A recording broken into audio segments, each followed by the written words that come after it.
We just getting started, baby. Did anybody see what Mr. Wardell Steph Curry did to the Portland Trailblazers? They were nobodies. They beat the Giants. Trash. They beat the Broncos. Trash. If you ever watched Dragon Ball Z, my man's was Super Saiyan. I couldn't wear this until we actually caught a dub. And he did all of this damage in 36 minutes. Let that sink in. They beat the Eagles, trash. The Cowboys, trash. The Bengals, trash. The Jaguars, trash. Yes, ladies and gentlemen, you heard it here on Rob's 2 Cents. My good people, my good people. Hello, world. I'd like to welcome you guys back to the show that's hot with your boy, Rob Scott. This is Rob's 2 Cents, baby. What's going on, everybody? Hope you guys are doing great. Hope you guys are doing well. Welcome on back to the show. Appreciate you guys for tuning in, man. Got a lot to talk about. Had a great action-packed filled weekend of sports. A lot of things have gone down. NFL trade deadline has just passed. Some teams made some major moves. One team in particular who's looking to raise their chances of getting that coveted Super Bowl title. Also in the world of the NBA, a team has let, and their fans has let a player know, we want you. I mean, that was beautiful to see. I know you had to feel a little warm and fuzzy inside, but we're going to get into all of that, man. Hope you guys go ahead and have a seat, man. Hope you guys had a great weekend. As for me, found out I got a little bit of arthritis in my foot. So, man, I've been out of commission since last week, man, on the sideline, having to be on bed rest, missing Halloween parties, and I couldn't really enjoy myself how I wanted to this weekend. My main objective was to get this foot back on track. Same foot I had this sprain on. So, unfortunate weekend, but luckily I was able to go to a podiatrist on Monday. Found out I got a little bit of arthritis in the foot. So, meds and treatment for that. Walking a little better, which I'm happy to say. I should be able to get back to work tomorrow, but also, I'm glad I'm healthy enough to get back to this show doing what I love, which is Rob's 2 Cents. So I hope you guys go ahead and have a seat. If you're in your car on your early morning commute, make sure you keep both hands on the steering wheel, both eyes on the road. Sometimes 4 eyes for people like me. And drink your coffee, kick your feet up, or turn it down if you're sitting at your work desk, and tune in to the hottest sports conversation in the nation. This is Rob's 2 Cents, and we got to start off talking about a team who had a very huge win this past Sunday, but it came with a cost, because the Tennessee Titans, in a great back and forth game against the Indianapolis Colts, Tennessee was able to pull it out, get the victory, 34-31. I mean, it was a great back and forth game. Costly mistake by Wentz in the fourth quarter. He was about to get sacked, for the safety.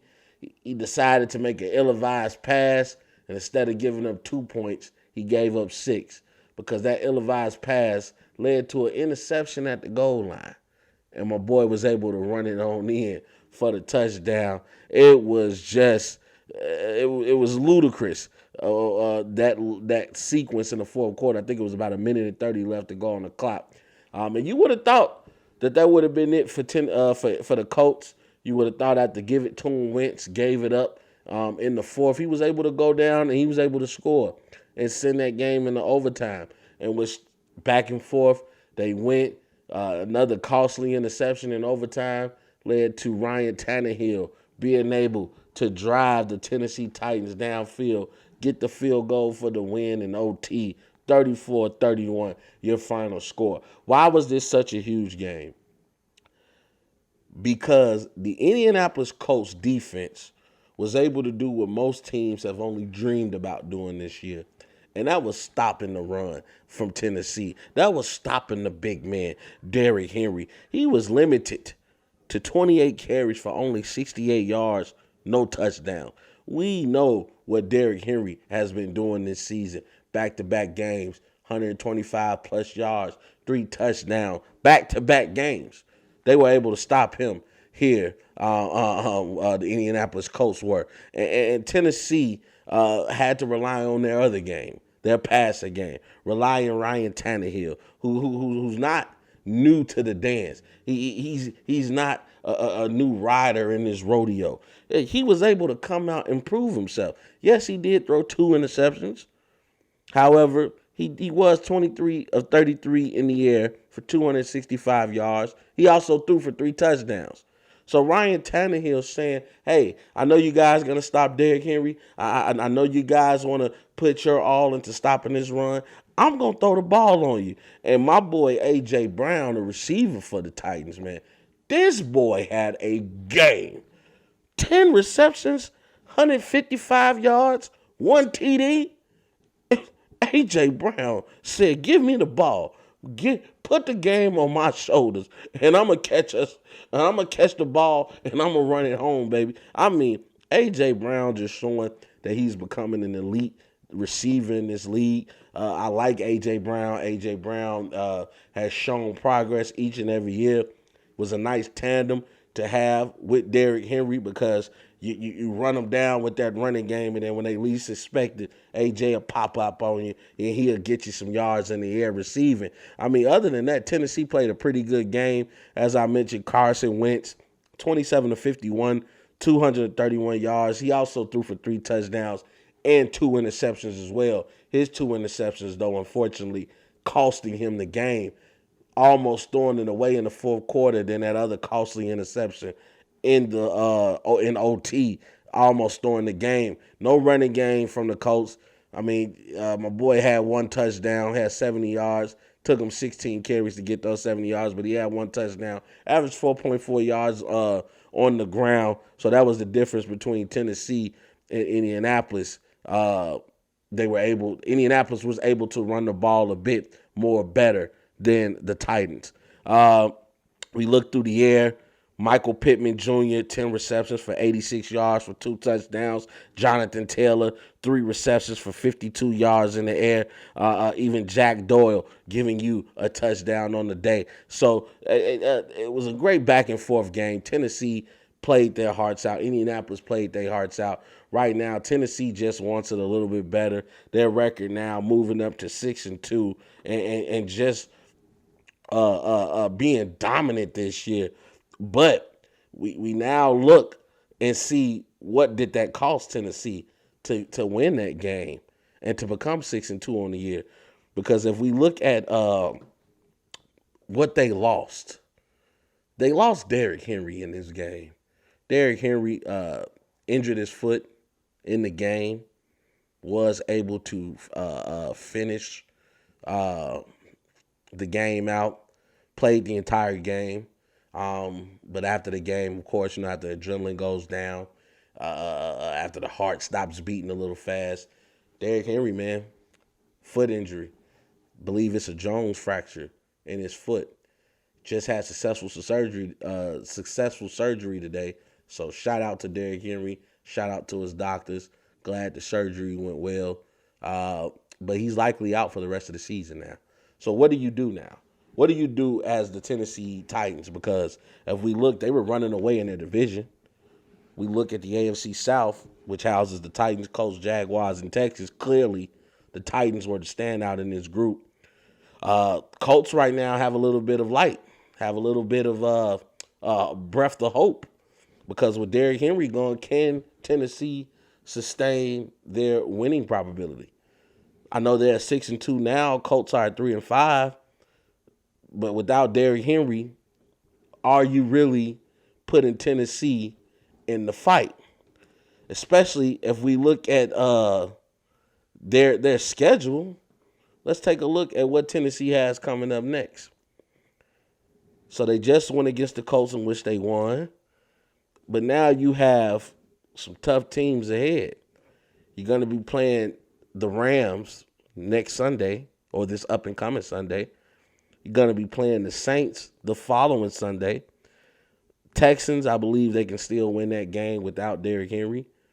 But then you have the Patriots, and then you have the Jaguars. Now, granted, the Jaguars have not been the greatest team. They still have that young boy, Trevor Lawrence, and they've been playing like they want to win some games. And then we look at Patriots, they're back on the rise. Under the leadership of Bill Belichick and him giving that confidence to their rookie quarterback, Mac Jones, they're starting to look good. Patriots starting to look good. Defense playing a little bit better. It's just a different feel over there in New England. I mean, we look at New England now. New England's 4-4. They're a 500 team. Rookie quarterback, 2-game winning streak. They're 3-0 on the road. The Patriots are starting to get a winning formula over there in Boston. And it's always a good time when the Patriots win. I mean, Bill Belichick is a hell of a coach. Can't take anything away from him. But if we get back to Tennessee, what do you do now? What do you do without Derrick Henry? What do you do for a guy who on this season has ran for 219 carries for 937 yards and 10 touchdowns on the year? We're talking about a guy that was on pace to have another 2,000 yard year like he did last season. I mean, Derrick Henry is an absolute beast. But because he's such a beast, it's the reason he's going to be getting hurt. Because now Tennessee is becoming too reliant on that running game. I mean, we look last year, he had 378 carries. They've added an extra game to the NFL season. He was probably on pace to have more carries than that this year. Every year he's been in the league since 2016, his carries have gone up, up, up, and up. We look in 2019, he had 303 carries. We look in 2020, 378. We look this season, he was already at 219 before he got hurt. So we know, just looking at those stats, what Tennessee likes to do with the ball.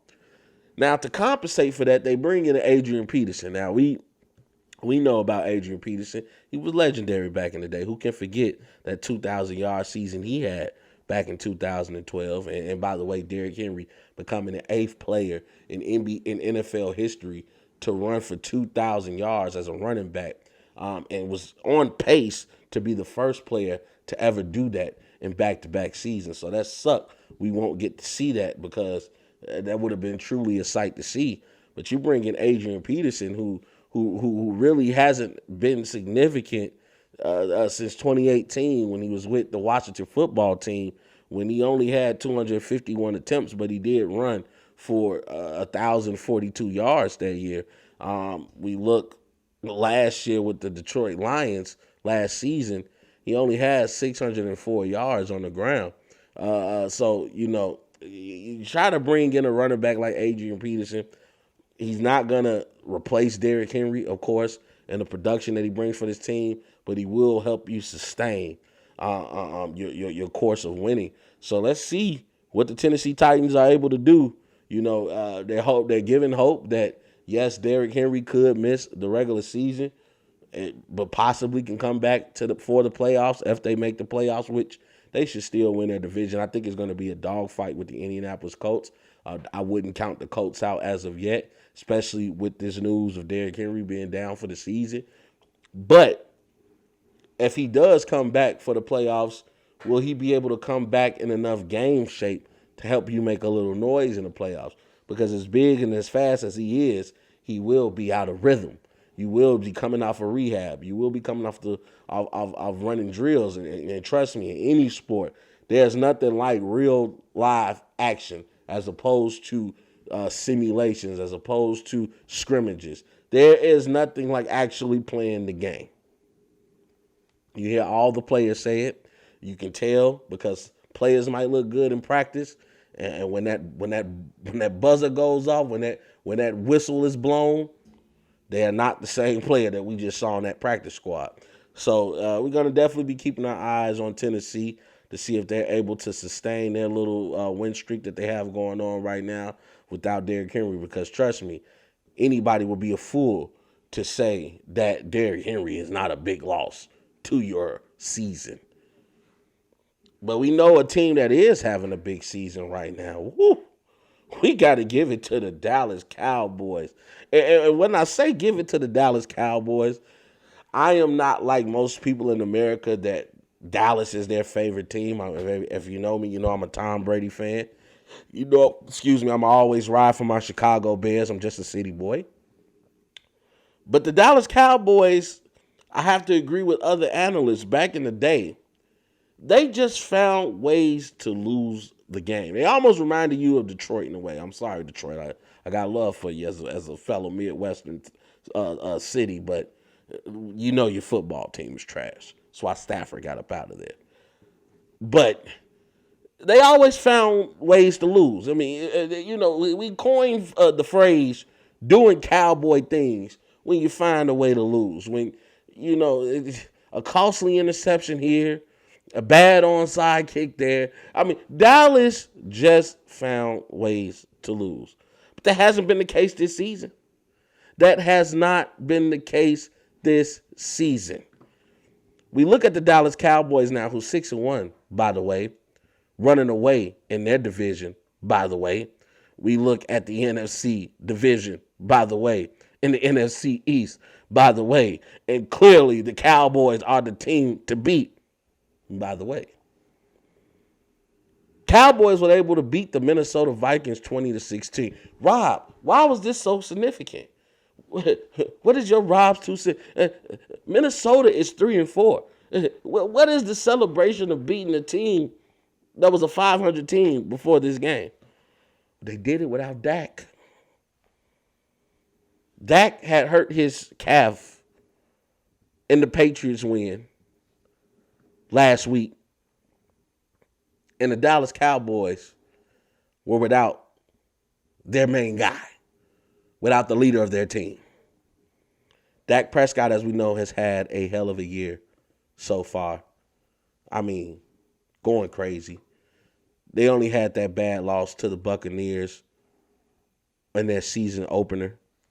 But since then, they've been playing excellent football. We look at Dak Prescott on the year. He's thrown for 16 touchdowns and only 4 interceptions. I mean, the guy hasn't had a double-digit touchdown game since 2019. We remember that horrific injury that he suffered last season, breaking his leg. Horrible scene, sight to see. Andy Dalton having to come in, I believe that was week 5 when that happened to my boy Dak Prescott. And he's on, this is the year of the comeback. This is the year to prove all of the doubters wrong. To show everybody that you can win with Dak Prescott. He got his money. He was able to hold out against the legendary Jerry Jones, probably one of the premier owners in any professional sports league. He got paid. He got the bag. And now Dak is ready to play. And Dallas has been playing this year. As I said, they're 6-1. Just beat up on Minnesota. But back like last season, this would have been a game that they lost. If we look at last season, we saw Andy Dalton fumble so many games as a backup for the Dallas Cowboys. I mean, they could not even beat the Giants, who pretty much was the weakest team in that conference, in my opinion. Could not make it to the playoffs, even though they were off to such a good start. The Cowboys are trying to right that wrong this year. Dak has been pretty much somewhat healthy. Didn't play that much of a preseason. Didn't really have that much of a training camp. Still rehabbing that broken leg. Now he's dealing with a calf injury, who, to Dak's defense, said he was actually ready to play. The Cowboys training staff said no, because we remember watching that press conference in that win against the Patriots. Dak comes to the press conference in a walking boot. I know all about a walking boot. I was just in one a couple days ago. Actually, yesterday. So we know all about the walking boot. Tried to give it a go. Came out, did his warm-ups, warmed up with the team, Went through some drills. Team doctor said, no, we'll keep you on the sideline. They start Cooper Rush. Now, Cooper Rush, ladies and gentlemen, has only had 3 NFL starts. That was his third start. In 2017, he had 2 yards. That's all he did for his career. Then he got to play October 31st. Happy Halloween, Minnesota, because Cooper Rush came in and did his thing.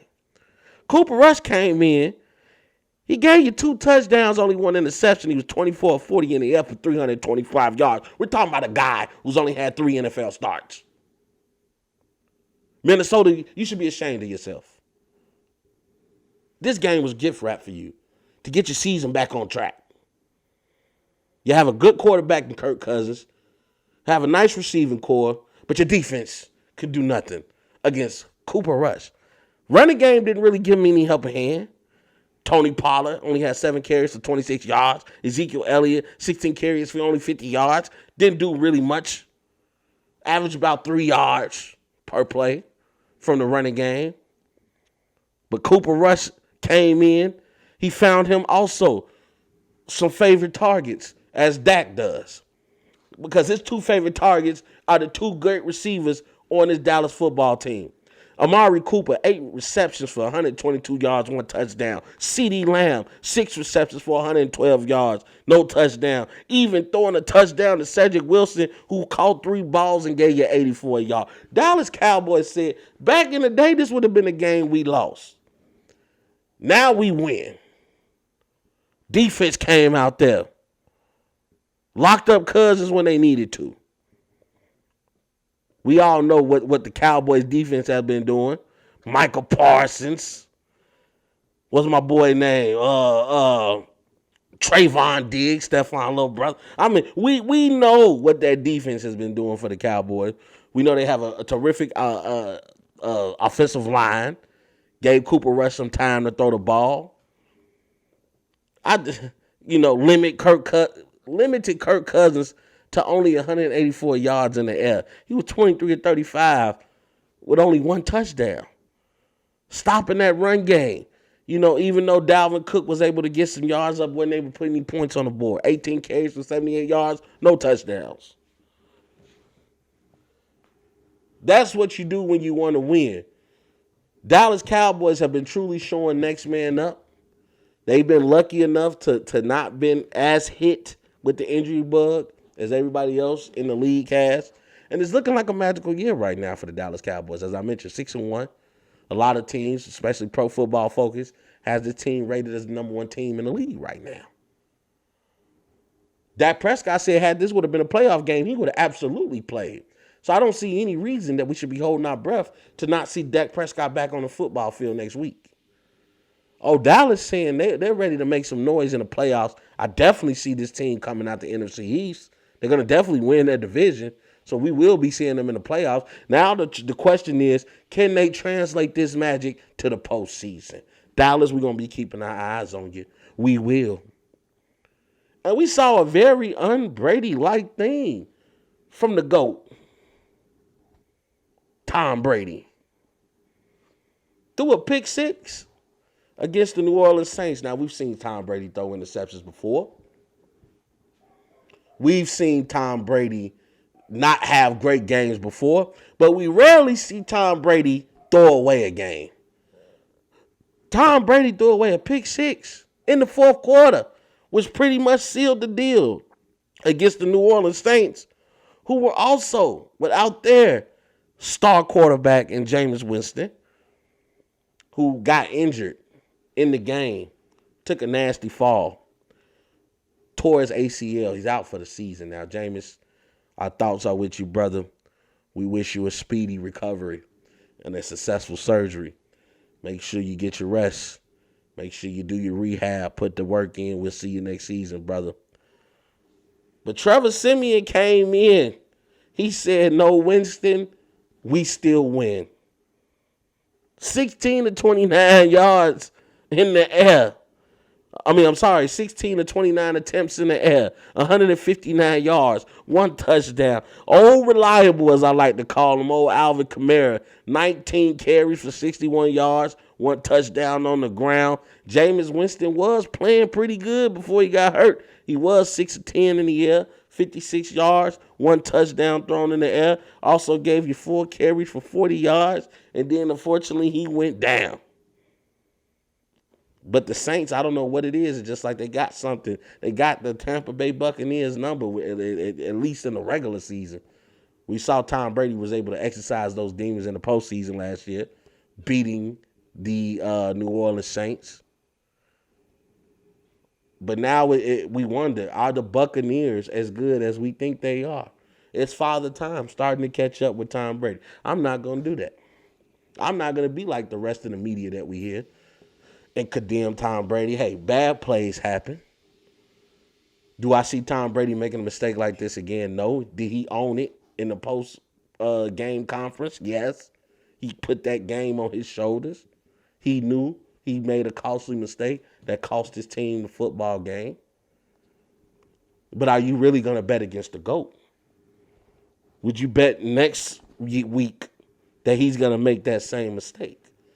I would not put my money on it, I'll tell you that. Tom Brady still had a great game. Besides those 2 costly interceptions, he was still 28 of 40 for 375 yards and 4 touchdowns. But what's the problem that we see with the Buccaneers? They cannot run the ball. Giovanni Bernard, 2 carries for 30 yards. Leonard Fournette, 8 carries for 26 yards. Ronald Jones, Rojo, 3 carries for 13 yards. You can't rely on your 44-year-old quarterback to have 40 attempts throughout the game. You have to run the ball. What was the big factor in Tampa Bay winning last year, besides that defense stepping up in the second half of the season after the bye week? They ran the ball. You bring in a Leonard Fournette, who turns into playoff Leo, running over teams, giving you some huge running yards in the postseason, especially in that Super Bowl. You have to run the ball. What was the recipe for success when Tom Brady was with New England? They ran the ball. You can't rely on your quarterback to win the game for you with over 40 attempts in the air, especially when your quarterback is 44 years old and played 21 seasons in the NFL. 20 seasons, apologies. You can't, that's not a recipe for success. Not to mention he's missing 2 of his biggest weapons. Now, granted, Chris Godwin gave you 8 receptions for 140 yards, 1 touchdown. Tyler Johnson, 5 receptions for 65 yards. But Mike Evans gave you a touchdown, but other than that, he was pretty much kept quiet. Only had 2 receptions. But you're missing 2 big weapons in Rob Gronkowski, who tried to give it a go, but realized his ribs are still, keeping him down and out. And you're missing Antonio Brown, who's still suffering with that ankle injury. So you're missing 2 of your biggest weapons. I love O.J. Howard. I like Cameron Brate, but they are no Rob Gronkowski. And Chris Godwin is better when he's in his slot. Mike Evans is better when Antonio Brown is on the field. Because now you can't double. You can't focus your energy on just one person. Tampa is going to be just fine. Because as the season goes on, they're going to start getting their players back. Remember, they also missing stuff on the defense. They missing D. Delaney. Great cornerback. Missing Richard Sherman. A cornerback they bought out of retirement. Who's going to help this team just with his knowledge? He is a Super Bowl winning cornerback. It's a lot of Super Bowl winners on this team.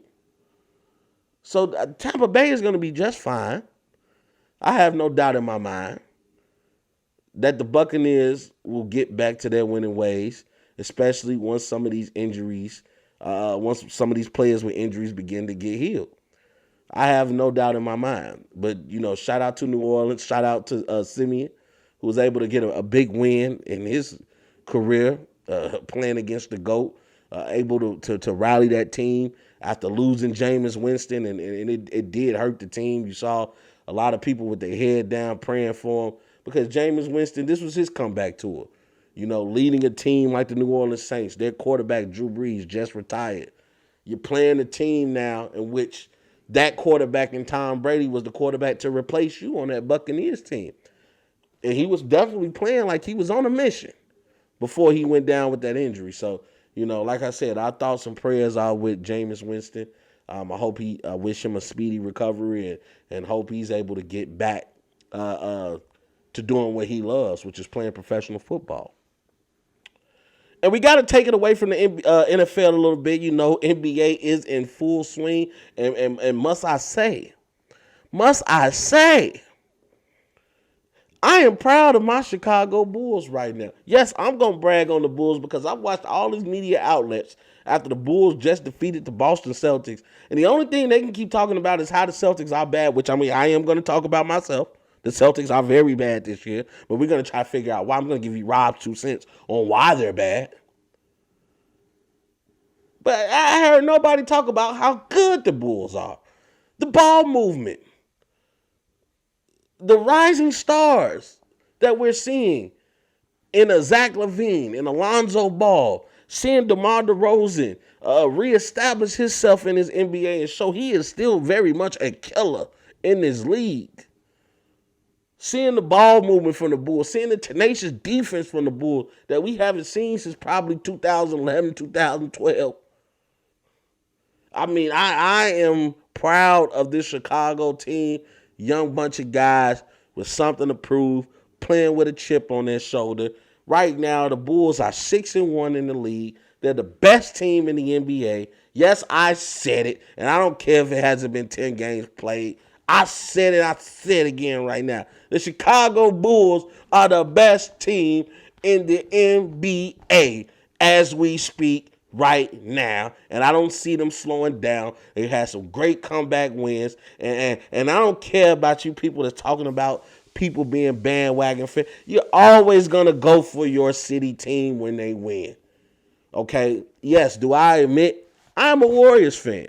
I am a Steph Curry fan. I'm going to be that way until Steph Curry retires. I told friends of mine that Steph Curry would not be my favorite player until the legendary Kobe Bryant officially retired. When that happened, Steph Curry became my favorite player. And yes, I do vote and go and root for the Golden State Warriors. But I'm a Chicago Bulls fan through and through. I see red, I bleed red. That's just a mantra for the Chicago Bulls for anybody that doesn't know. I was born in Chicago. I currently still live in Chicago. I make my living in Chicago. I am trying to become the voice of Chicago, at least where these sports go. So, yes, I've been seeing a lot of people on social media. Oh, now everybody's Bulls fan. Yes, everybody's Bulls fans now. You should be happy that the city is happy for each other. I got my Chicago Sky shirt that just came from Amazon. From the WNBA store. So, yeah. We repping Chicago over here. And I want to give love to my Bulls. We look at the Bulls right now, man. They won 4 out of their last 5 games. I had that little hiccup against the Knicks at first in the beginning of the season. A lot of people were saying, well, they played Detroit in 2 games, and they played New Orleans, and they don't have Brandon Ingram, and they don't have Zion.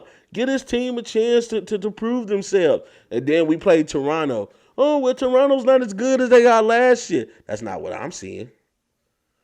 I see Toronto right now, their record is currently 5-3. They don't sound like such a bad team to me. They're currently on a 4-game winning streak. That's all I'm saying. Oh, you know what? They played Toronto and they beat Toronto. And then we lost to the Knicks. See what happened when they play real teams?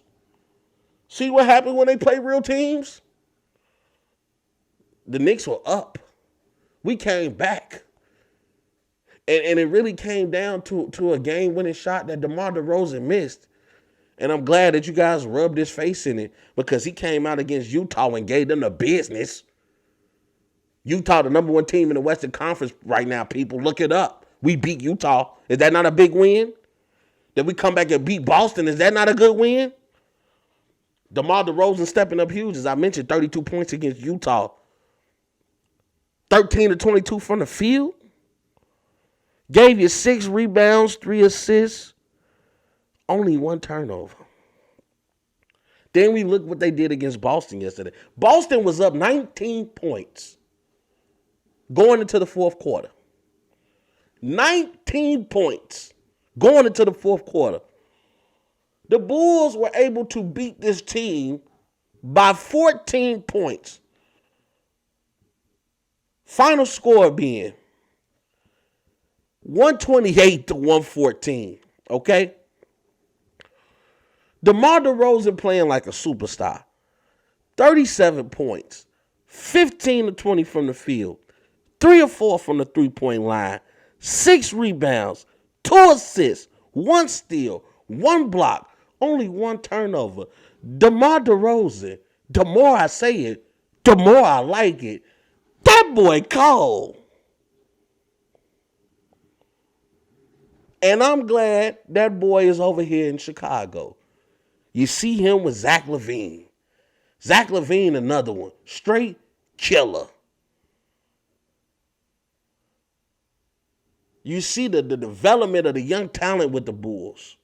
You see a Javonte Green who played with Boston last year, who started his NBA career overseas, playing in the Spanish League. Coming with the Bulls, being that energy off the bench, just defense, high octane. Lonzo, Alex Caruso, who have just been great as the point guards of this team. And I can't wait till Kobe White comes back off injury. I'm just thinking about the impact that they're going to have on him when he gets back.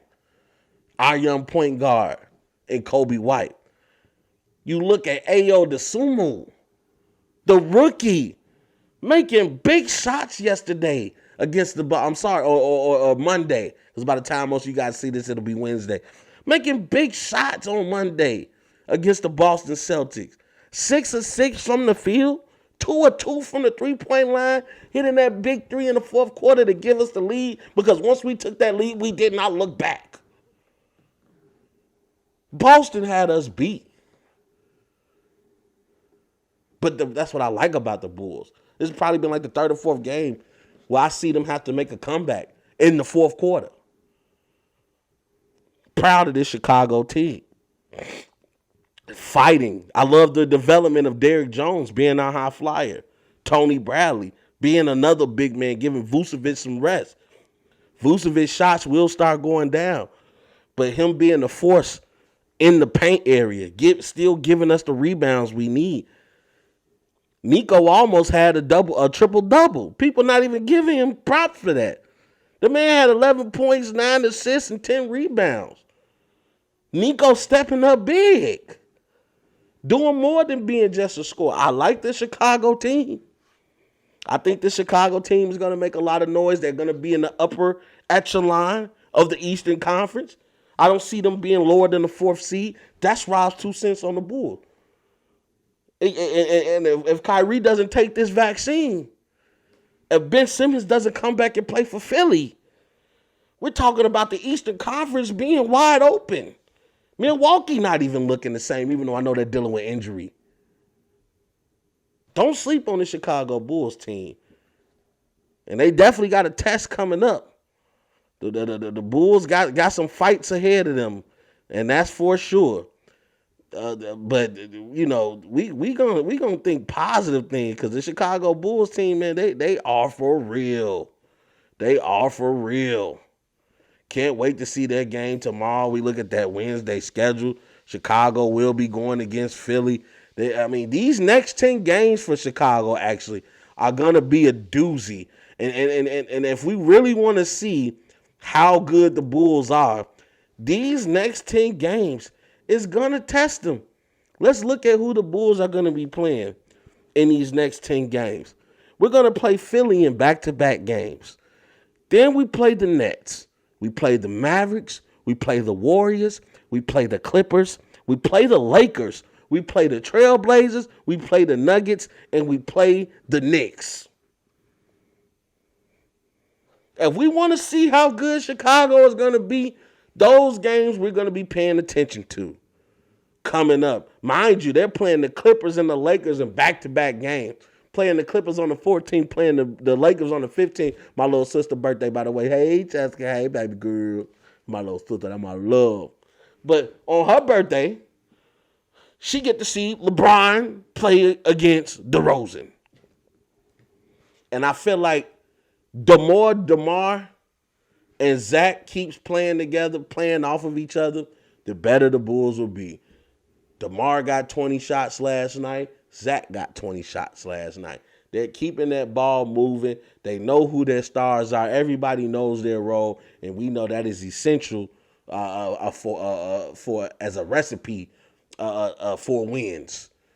You have to know your role on these teams. Now, we look at Boston, on the other hand. They're not looking too good because they've lost 3 out of the last 5 games. In fact, they've lost 3 straight in a row in consecutive games, losing back-to-back games against Washington and then losing against us again, giving up that lead. And I think the problem with Boston is they need a better point guard. They need somebody that's going to actually put them in sets. Dennis Schroeder, I don't think, is the guard for this team. He can score, but he's not going to be anyone to calm anybody down, to get everybody in place. I will also admit Jason Tatum hasn't been the best Jason Tatum in the wins that they've had. In the losses that they've had. He was 40.9% from the field, 12.5% from the three-point line in the first loss against Washington. Then his field goal percentage got even lower, 31.3% from the field, missing all of his threes, 0% from the three-point line in the second loss against Washington. Then even against us, 8-22, 36.4% from the field, 25% from the three-point line. Just abysmal shooting, just horrible. Jason Tatum needs to get it together. He needs to get out of whatever slump he's in because his team is going to need him to play. His plus minus, he was a -8 against the first game in Washington. He was better, at least, because he had the 15 rebounds. In the second game against Washington, his plus minus was a +2. But then against us, -24. Such a huge jump down. Not trending in the greatest direction. And plus, Rob's 2 cents for Boston. I don't really think Jason Tatum and Jaylen Brown is a great tandem together. Just my opinion. Just my opinion. I don't really think they mesh well together. Some players are great, but can they be great together is the question. And I really feel like with Jaylen Brown and Jason Tatum, they suffer from the your turn, my turn syndrome. Your turn, my turn, your turn, my turn. They're both going to get up shots, and they're going to be looking to get up those shots. I don't think these are shots that are coming in rhythm of the game. I think it's just saying, oh, it's my time to shoot now. So they're going to really have to get it together, especially Brad Stevens is no longer a coach over there in Boston. They got Dume, I believe that's his name. I'm sorry if I butchered it, but I know he did play for the San Antonio Spurs, and he was an NBA player for some years. And Brad Stevens now being the general manager of this team, so making the decisions as far as the coaching and the putting the scouts in place and having input on the draft or trades and players that they bring in. So we'll see if they're able to get better in Boston, but right now it's not looking too good. Again, we look at the standings, and right now, I know it's a very young season, but Boston is 2-5. They've lost 3 games straight in their last 5 games, and they're 2-5 on the season. Just not looking good. If the playoffs were today, the Celtics will not be in playoff contention. So hopefully Boston can get that thing together and turn it around. And speaking of turning around, last segment of the show, the Lakers have turned it around. I know a lot of people were worried. We see that loss they came out, suffered against Golden State, wasn't playing too good against any other team, and now they've turned it around, beating Memphis, beating the Spurs, beating Cleveland, beating Houston. And yes, I know these teams are not top-tier teams. Can't really say that about Memphis right now. John Morant is playing out of his mind. But the Spurs, Houston, Cleveland, yes, indeed, they're not top tier teams in the league. We look at the standings. Besides Memphis, you look at Houston and San Antonio. Houston's 1 of 5. San Antonio's 2 of 5. But they did lose to Oklahoma City. But the Lakers have won 4 out of their last 5 games right now. Lakers are back on track. Lakers are actually fourth place in the Western Conference with a record right now 4-3 on the year. So the Lakers are starting to turn around their bad luck, and I really think it's been because of Carmelo Anthony. The games in which Melo has turned back the hands of time have been the games in which they've won. Remember, he scored 28 against Memphis and really helped them escape that game with the win, getting hot, shooting 6 of 8 from the three-point line. Then he comes back, shoots another 6 of 8 from the three-point line against Cleveland a couple of nights ago on October 29th, where he gave you 24 points. And then against Houston, he's 5 of 8 from the three-point line, in which he gives you 23 points. So Melo has been doing his thing from the three-point line. I don't see him slowing down. He's going to get a lot of open shots being with this Los Angeles Lakers team, especially when other players begin to come back from injury. Remember, they don't have Taylor Horton-Tucker. They don't have Kendrick Nunn. They don't have Trevor Ariza. So they're missing a lot of their other shooters that's going to open up the court even more for Carmelo Anthony. But it's good to see that the big three are starting to get their act together.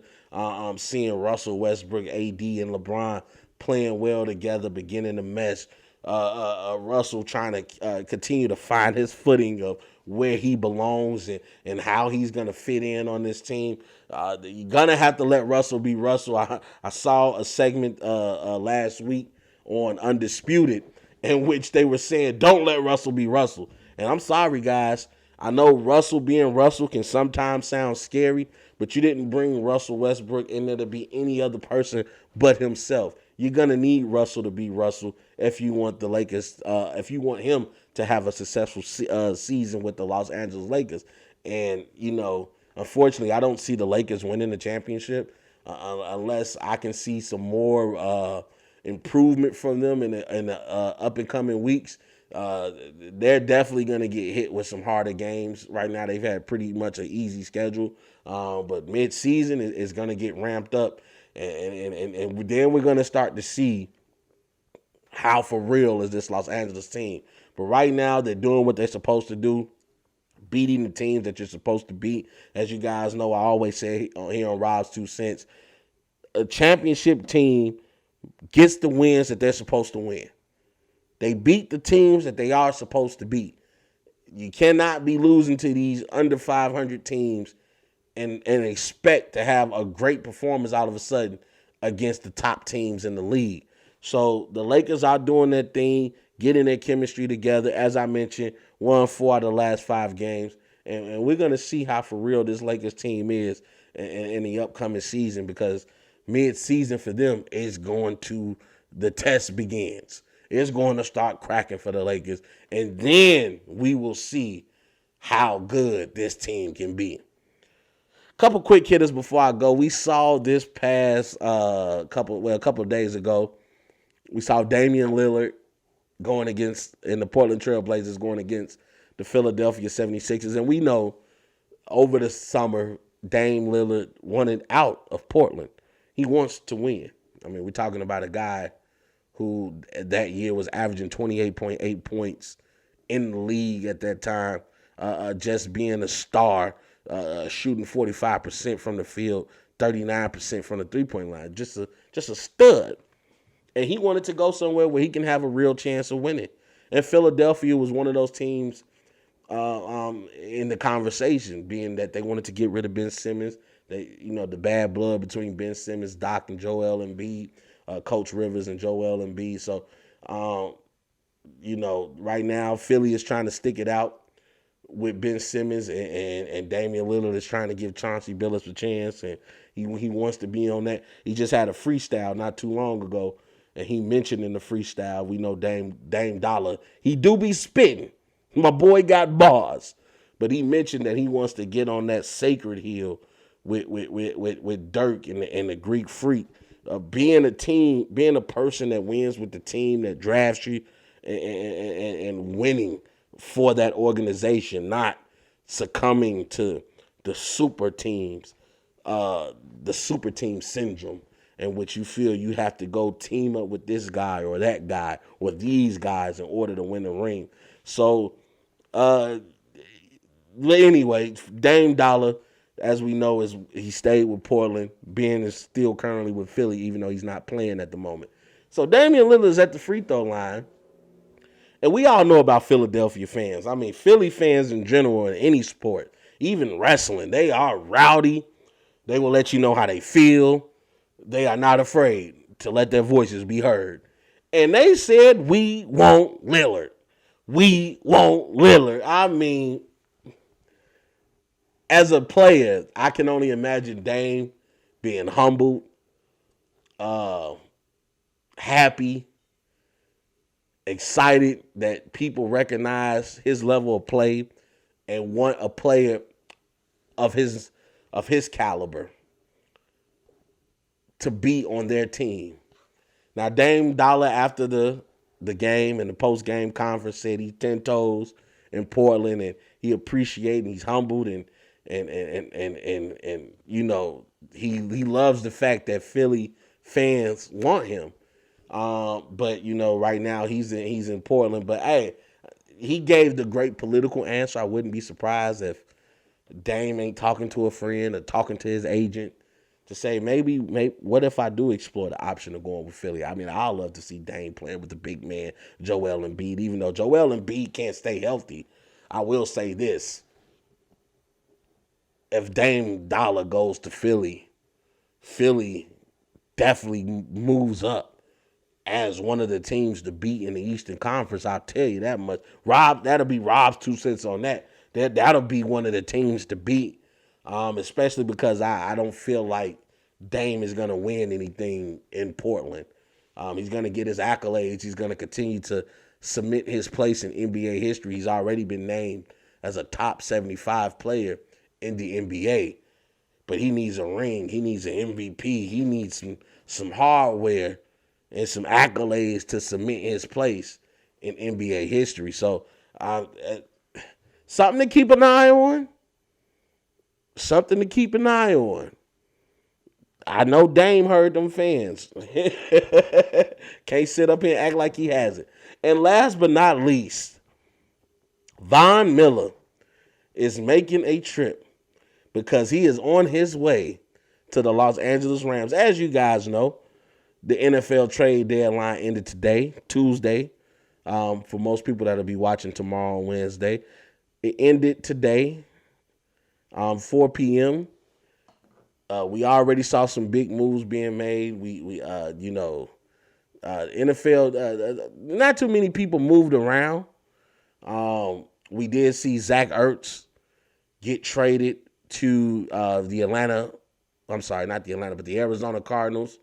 It wasn't that much movement going around, and then boom, shockwave.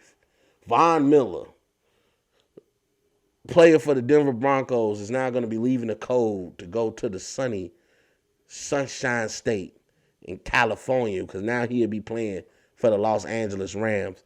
And I had to tell you guys something. The Rams probably just became the team to beat in the NFL because they already have a great offense. You got Cooper Kupp. You got Jackson. You got not Jackson, I'm sorry, because Deshaun Jackson has been let go from the Los Angeles Rams as they tried to trade him off. Nobody wanted him, unfortunately, and they have now moved on without him. But you have some great players over there. You got Cooper. I was thinking of Robert Woods. That's what I was trying to think of. Great wide receiver. You got Cam Akers. You also got Sonny Michael over there. Now you add and of course Matthew Stafford, who they acquired offseason to bring him over from Detroit after trading Jared Goff to Detroit and getting Matthew Stafford, showing you that the LA Rams are all in to try to bring some talent to this team to get back to the Super Bowl. Now you bring in a Von Miller who's going to be playing alongside of an Aaron Donald and a Jalen Ramsey, and his defense just became the defense to beat. Can't forget my boy Leonard Floyd over there. We know how he terrorized teams when he played for us in Chicago. So now you have Floyd and Aaron Donald to control that front seven, and now and you're gonna add a Von Miller to that. Who was, remember what Von Miller did in the Super Bowl in 2016? I mean, that Super Bowl year, 78 tackles, 16 assisted tackles, 13.5 sacks that year. I mean, now we haven't seen him quite in that bag as of late, but you don't need Von Miller to be that player. You need him to be somewhat that player to go along Aaron Donald. But yeah, I mean, you want to talk about the rich getting richer. The Los Angeles Rams just went for broke. Traded 2 draft picks, a second and a third round pick to bring Von Miller in. Adding him to that defense, still having Jalen Ramsey control that secondary.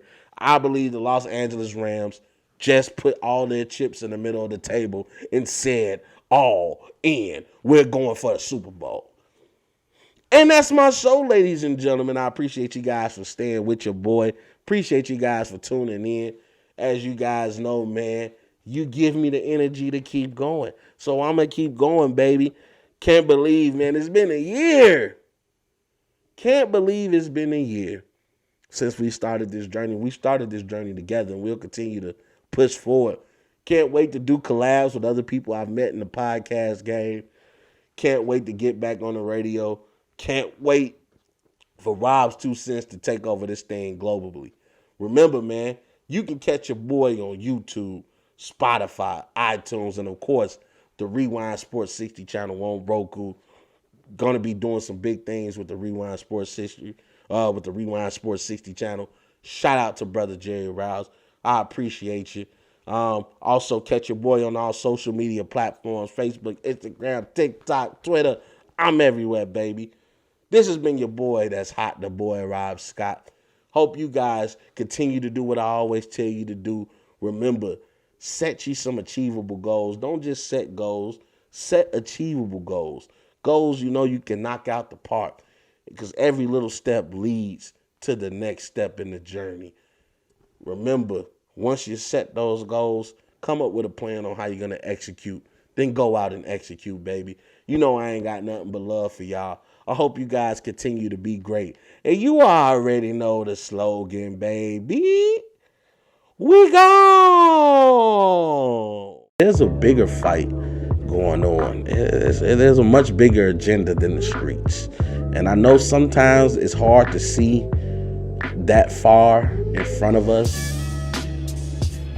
But we have to look past the illusions. Look past the delusions of grandeur. And look at the bigger picture. We need to become better versions of ourselves each and every day. Fight for what you believe in. Because if you stand for nothing, you'll fall for anything. We just getting started, baby. You guys know the slogan now. Hope you all have a great evening. And we gone.